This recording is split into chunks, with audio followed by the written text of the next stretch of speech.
If there's one thing most Americans across the political spectrum can agree on, it's that Monopoly sucks! No, wait, not the board game Monopoly. That actually can be really fun in the demented sense of getting to shove simulated bankruptcy into the faces of your loved ones. Hey, Grandma, you just landed on Park Place with a hotel. I own that shit. Now mortgage all of your properties and go live in a dumpster, bitch. Fun. No, I'm talking about the widespread monopolization of industries in America because of late-stage capitalism. Less fun.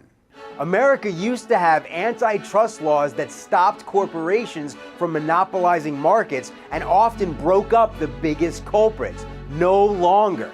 It's a hidden upward redistribution of money and power from the majority of Americans to corporate executives and wealthy shareholders.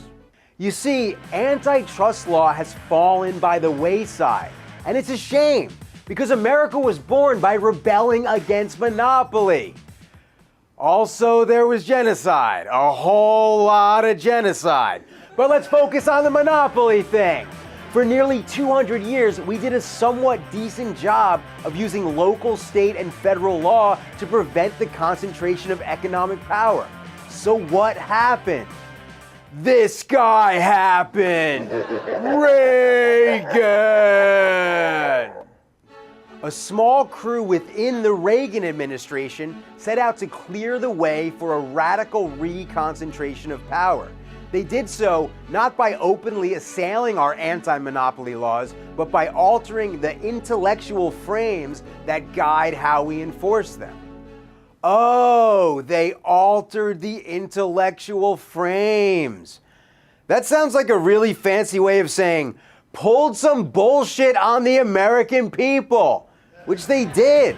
And to make matters worse, they shielded this increased corporate monopolization of the economy from the public by stopping the collection and publication of industry concentration data. So ever since, it's been really hard to find specifics on the mass consolidation. Until now. There's a new report out by the anti-monopoly think tank, the Open Markets Institute, called America's Concentration Crisis. And it's not about our inability to focus. I found out after wasting half an hour watching YouTube videos about turning urine into drinking water. So there goes the 100% USA made urine. Yum. I am way too easily distracted by nonsense. Anyway, when I finally got to it, I realized this new report provides crucial information about a broad range of 32 different industries that are alarmingly monopolistic.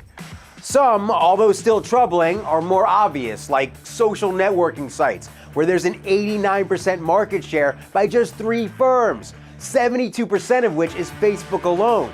Or domestic airlines, where 4 companies have 73% of the pie, up from 38% in just 2005. And then there's little known but equally freaky ones, like the IV solution industry, where 86% is provided by just 3 firms, nearly 50% by Baxter. If Baxter went belly up for some reason, that would mean a serious shortage of IV solutions. Hospitals would have to pump people full of marinara sauce. That is the next logical step. And now for my favorite, adult websites. 70% is just one company, MindGeek. You're telling me that 70% of the time we're all collectively wanking to the same corporation and it's called MindGeek? That's weirding me out. Almost as much as the CEO of Google must have been weirded out when the Monopoly man showed up at his congressional testimony.